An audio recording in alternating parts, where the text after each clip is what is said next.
Good morning students, BK बायोटीच में आप सबका स्वागत है। आज फिर हम आप लोगों के लिए बायोलॉजी क्लास 12 का इम्पोर्टेंट मॉडल सेट लेकर आए हैं, जो कि 2023 एग्ज़ाम के लिए बहुत ही महत्वपूर्ण है।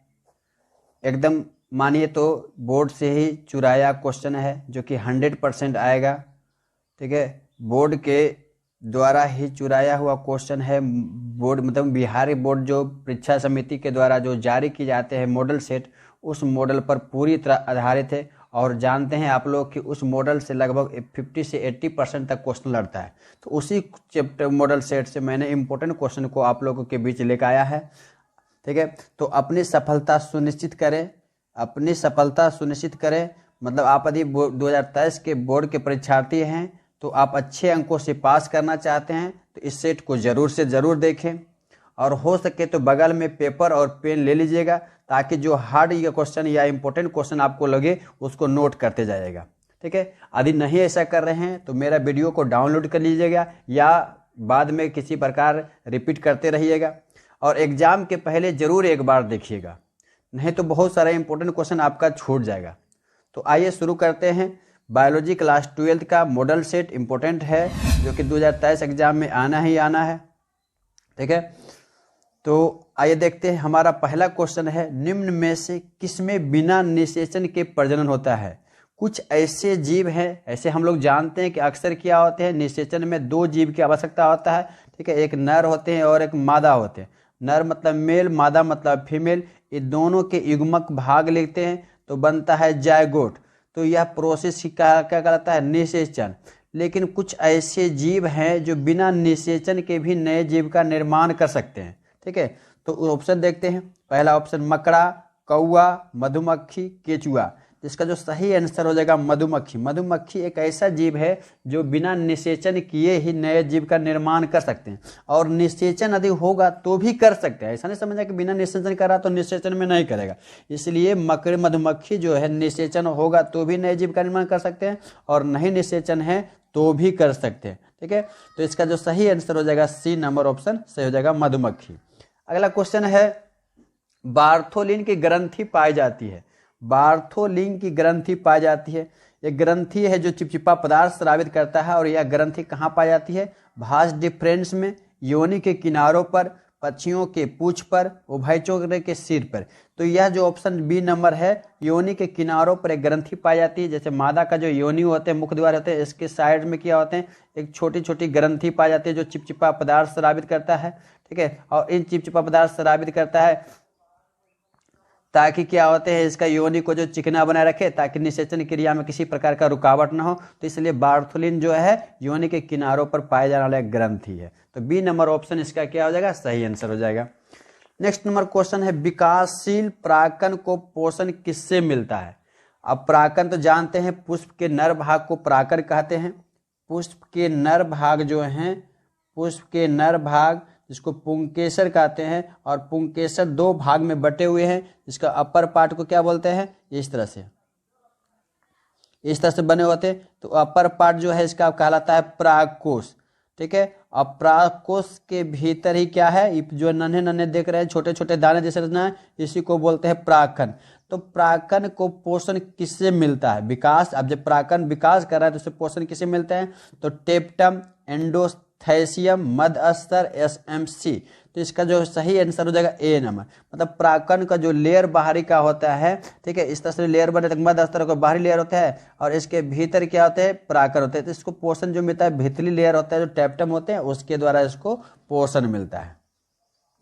तो नेक्स्ट क्वेश्चन है चौथा हमारा, परागकण का कोशिका द्रव किसमें घनी होती है? मतलब परागकण का कोशिका द्रव में किसमें घनी आबादी होती है, धनी होती है? ठीक है, तो ब्रासा एवं स्टार्च, प्रोटीन, स्टार्च, और क्या होगा? डीएनए। तो इसका जो सही आंसर हो जाएगा, वसा में जो परागकण का कोशिका द्रव है वह बहुत घनी होती है, सघी जैसी होती है। ठीक है, तो इसका ऑप्शन जो है ए नंबर सही हो जाएगा, वसा एवं स्टार्च। आप लोग यदि नए हैं तो हमारे चैनल को सब्सक्राइब कर लीजिएगा। ठीक है, और बेल आइकन को दबा दीजिए, ताकि हमारा कोई भी वीडियो मिले, अपलोड करूँ तो सबसे पहले आपको मिल जाए। ठीक है, और शेयर जरूर कीजिएगा, ताकि जो स्टूडेंट जो है पढ़ाई नहीं कर रहे हैं, हमारा मॉडल सेट के अच्छे से अच्छे अंकों से प्राप्त नंबर ला सके। ठीक है, तो आइए देखते हैं। नेक्स्ट क्वेश्चन हमारा है, किसमें दोहरा निषेचन पाया जाता है? दोहरा निषेचन मतलब डबल फर्टिलाइजेशन किसमें पाया जाता है? किन जीवों में जो है डबल फर्टिलाइजेशन होता है? अनावृतबीजी पौधे, आवृतबीजी पौधे, टेरिडोफाइट्स, ब्रायोफाइट्स। ठीक है, तो डबल निषेचन किसमें होता है? अनावृतबीजी, आवृतबीजी। तो अनावृतबीजी जो आवृतबीजी जो होते हैं उसमें डबल निषेचन होता है। ठीक है, जिसको जिम्नोस्पर्म, एंजियोस्पर्म याद होगा, तो इसको एंजियोस्पर्म जो है इसमें डबल निषेचन होते हैं। क्वेश्चन नंबर 6 है, किसकी अनुपस्थिति में निषेचन नहीं हो सकता? अब इनमें से किसकी अनुपस्थिति होगा मतलब नहीं होंगे तो पादपों में निषेचन क्रिया नहीं हो पाएगा। तो पहला ऑप्शन है सोडियम, पोटेशियम, कैल्शियम, लौह। ठीक है, तो इसमें से जो सबसे इंपॉर्टेंट होता है कैल्शियम। कैल्शियम यदि नहीं पाए जाएंगे तो निषेचन क्रिया नहीं होगा। तो 6 नंबर का जो सी ऑप्शन हो जाएगा सही हो जाएगा। ठीक है, आप लोगों को किसी तरह का समस्या या डाउट हो तो कमेंट में जरूर बताइएगा, मैं उसका समाधान जल्द करने की कोशिश करूंगा ताकि आप लोगों को बेहतर से बेहतर अंक प्राप्त हो सके। नेक्स्ट क्वेश्चन हमारा है अंडोत्सर्ग। अंडोत्सर्ग मतलब जो है अंडाशय ग्रंथि से जब अंडाणु का निकलना या परिपक्व होता है उसको अंडोत्सर्ग कहते हैं। तो अंडोत्सर्ग और कॉपर लूटियस के विकास के लिए उत्तरदायी हार्मोन कौन से? मंडो अंडे को बनने के लिए और कॉर्पस लूटियम जो है उसके विकास के लिए कौन सा हार्मोन जो है उत्तरदायी होते हैं? तो पहला है FSH, LSH, ठीक है, LTH, ICSH। तो इसका सही आंसर हो जाएगा B number LHC, luteinising hormone को बोलते हैं, जो अंडोत्सर्ग के लिए इंपॉर्टेंट है। ठीक है, आप लोगों को यदि किसी का डाउट हो तो कमेंट में जरूर बताइएगा। नेक्स्ट नंबर हमारा क्वेश्चन है इंडोमेट्रियम किसका आवरण पाया जाता है? एक आवरण होता है, इसके बाहर के आवरण को बोलते हैं इंडोमेट्रियम। तो बोला इंडोमेट्रियम किसके आवरण होते हैं? ब्लाडर का, योनि का, गर्भाशय का, अंडवाहिनी का। इंडोमेट्रियम जो है गर्भाशय का एक आवरण होता है।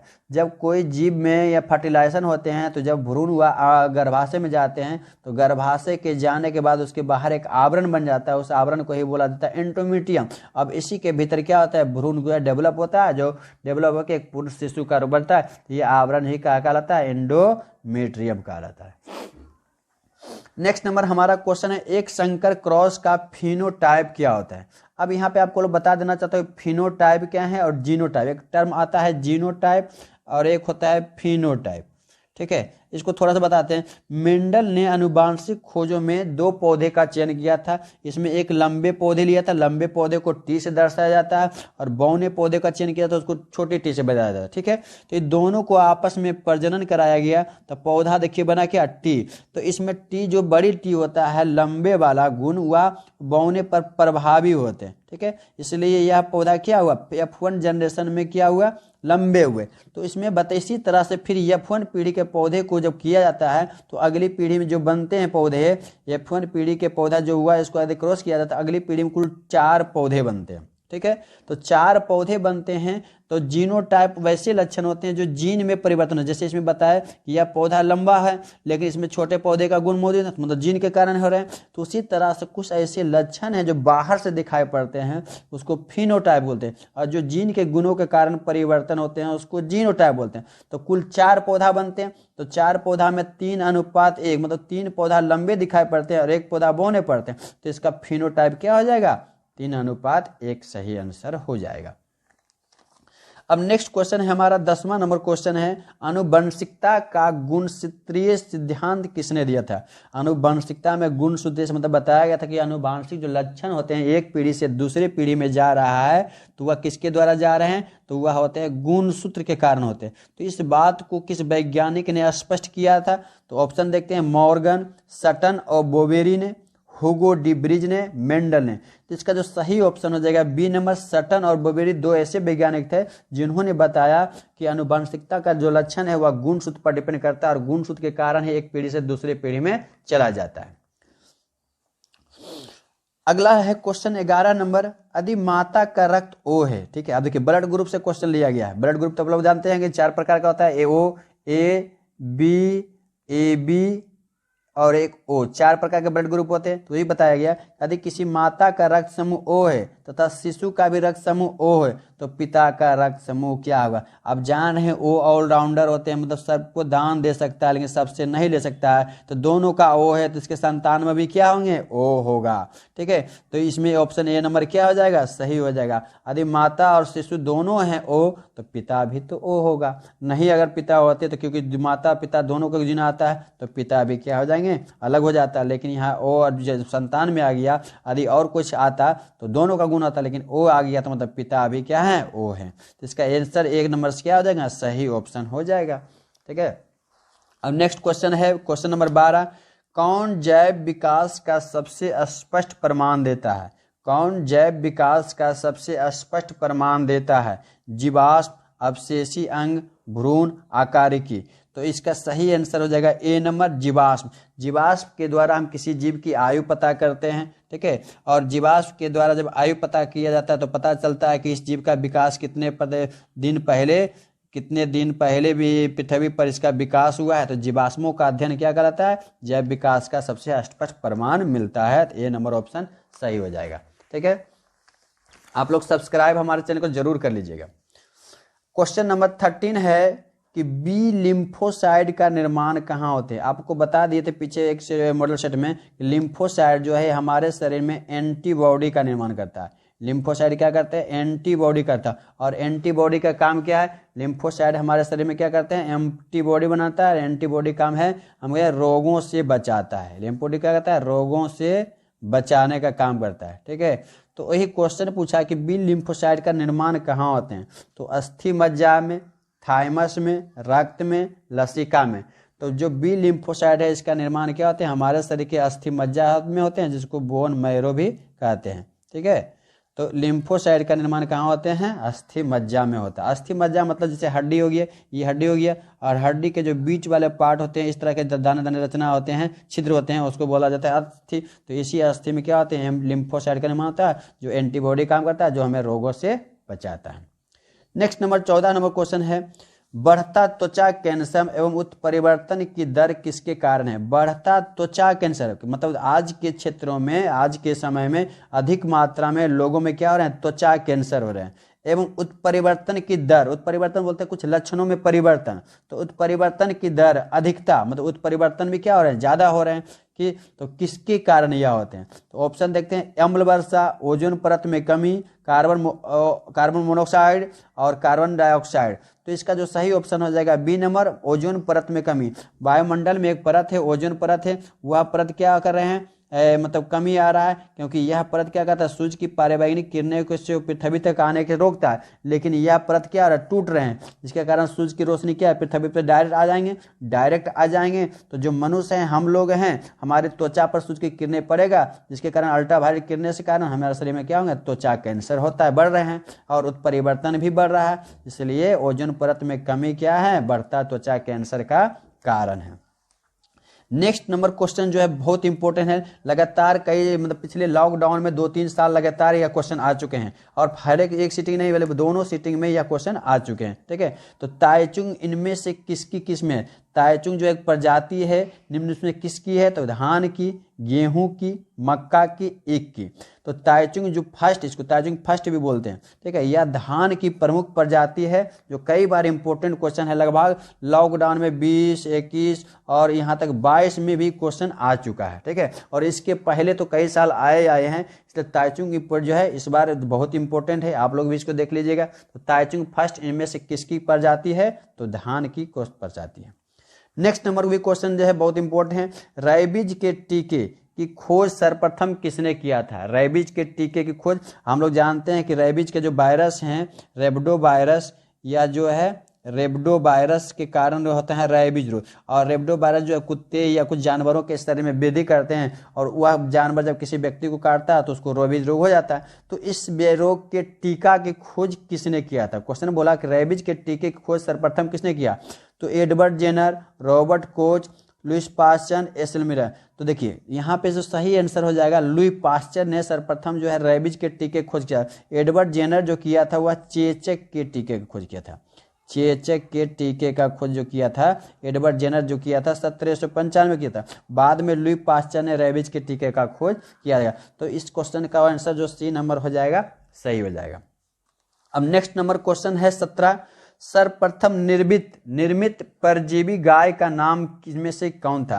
अब देखिए कुछ गाय का निर्मित किया गया था, ठीक है, प्रयोगशाला में किया गया था, ठीक है, जो कि परजीवी गाय है। परजीवी मतलब होगा किसी दूसरे जीवों पर भोजन के लिए डिपेंड होना। तो सर्वप्रथम जो परजीवी गाय का नाम निर्मित किया गया था उसका नाम क्या था, इनमें से कौन था।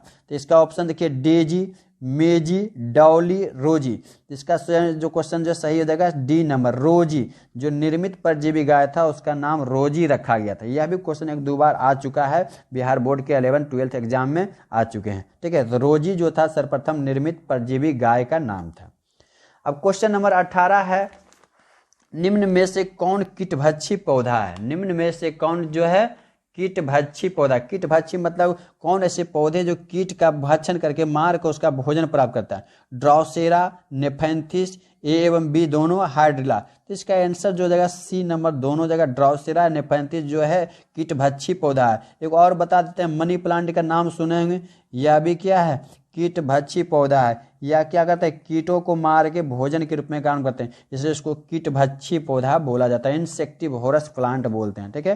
तो ड्राउसेरा, नेफेंथिस और मनी प्लांट तीनों क्या है कीटभक्षी पौधा है। तो ये बोला कौन सा है इसमें से, तो इसमें ऑप्शन जो हो जाएगा सी नंबर हो जाएंगे कीटभक्षी पौधा, ठीक है।